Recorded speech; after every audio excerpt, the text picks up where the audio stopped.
Imagine you are the smartest kid in your school. You tell everyone you have a secret bank account with $1 million in it. You show them pictures of a shiny vault. You show them letters from a bank in a far-off country.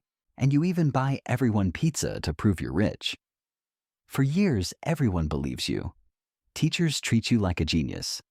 The principal gives you awards. Investors give you their life savings because they want to be your friend. Then one day, your mom walks into the room and asks to see the money. You point to the vault. She opens it. And inside, there is nothing. No gold, no cash, not even a single penny. The money wasn't stolen. It didn't disappear in a bad investment. It simply never existed in the first place. You didn't just tell a lie. You built a $100 billion empire on a ghost. This isn't a fairy tale. This is the true story of Wirecard. It was supposed to be the PayPal of Europe. It was the pride of Germany, a tech giant that proved Europe could beat Silicon Valley at its own game. But underneath the expensive suits and the high-tech offices, it was the biggest, most embarrassing scam in corporate history. To understand how this happened, you have to understand what Wirecard actually did. Think of it like a toll booth on a bridge. Every time you buy something online with a credit card, the money has to travel across a digital bridge from your bank to the store's bank. Wirecard was the kid sitting in the toll booth. Every time a dollar crossed the bridge, Wirecard took a tiny, tiny slice, maybe a penny. This sounds boring, right? But if billions of people cross that bridge every single day, those pennies turn into a mountain of gold very quickly. By 2018, Wirecard was so big that it kicked one of Germany's oldest banks out of the elite stock index. They were the champions of the new world. But here is the first twist. Wirecard's bridge wasn't as busy as they said it was.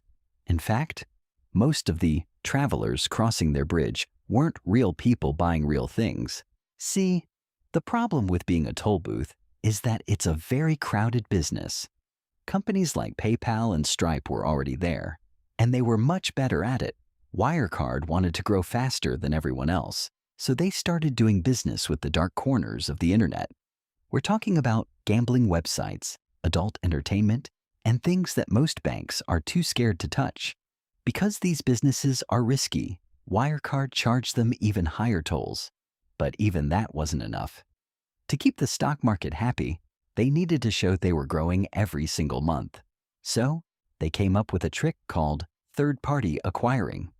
This is a fancy way of saying they hired imaginary friends to do their work for them.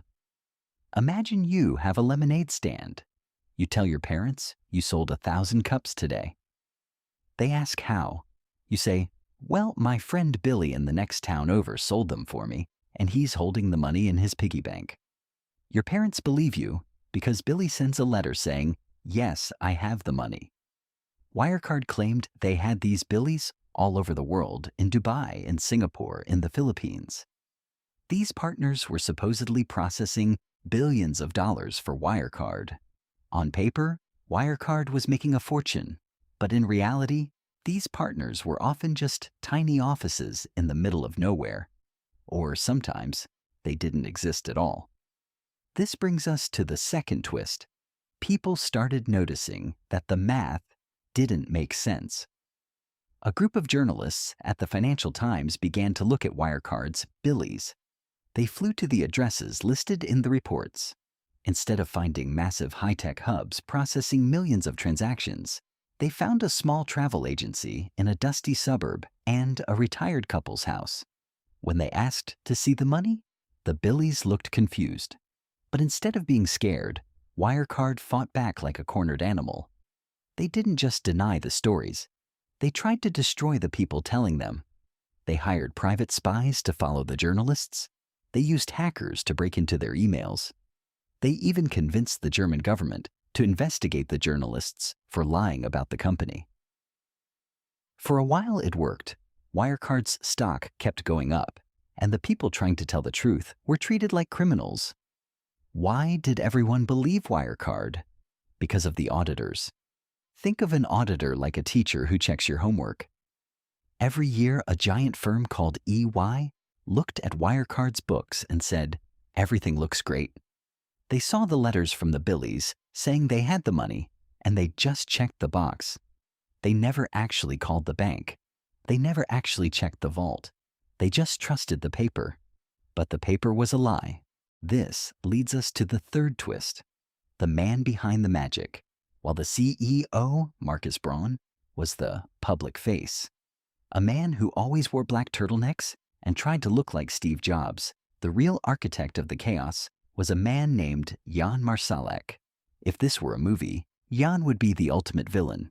He was young, he was charming, and he lived a life that sounded like a James Bond script.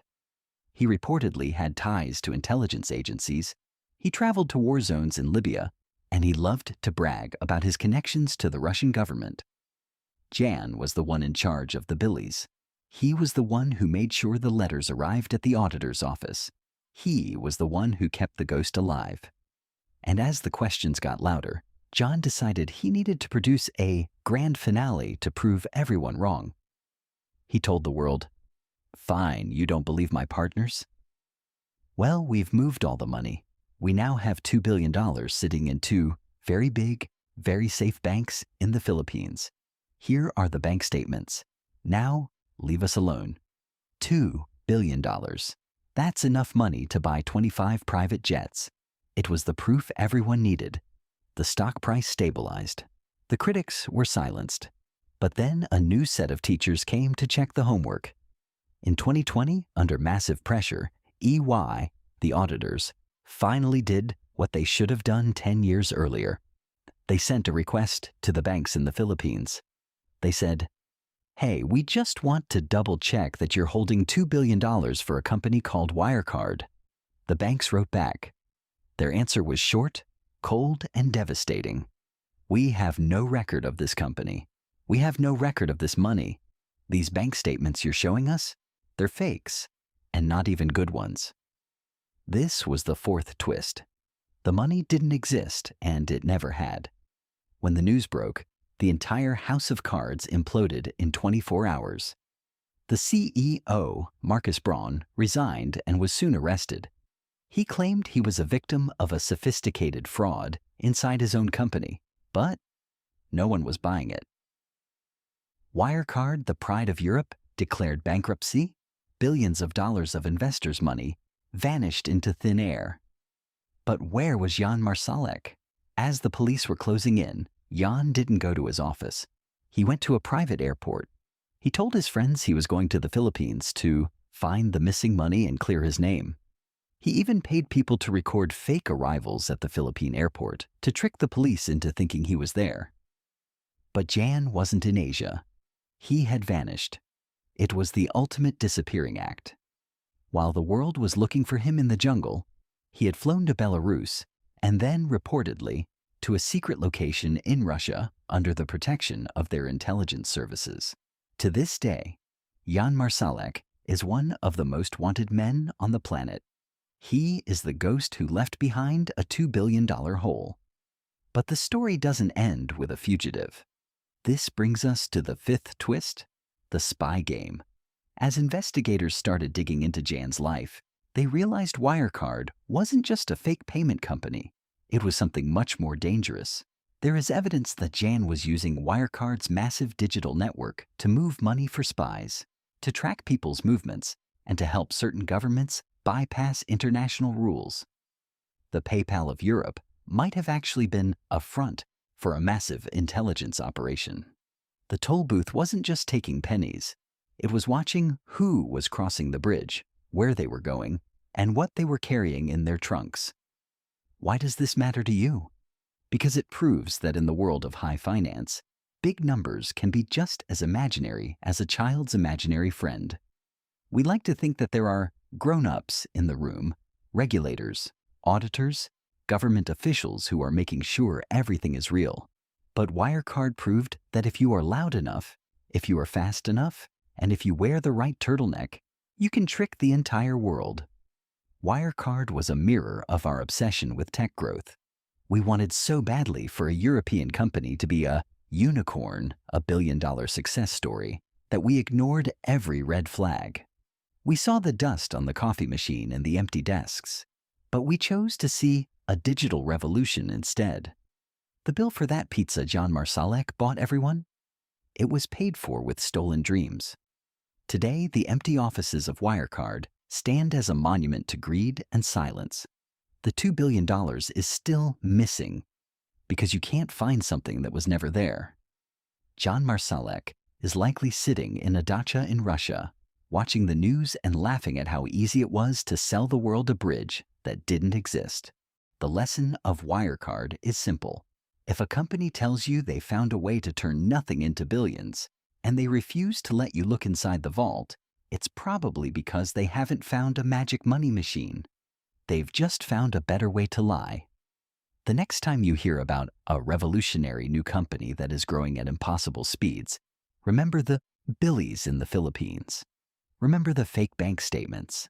And most importantly, remember that even the smartest people in the world can be fooled by a ghost, as long as that ghost is wearing a suit. The toll booth is closed. The bridge has collapsed. And the man in the turtleneck is waiting for the next group of travelers to walk into the fog.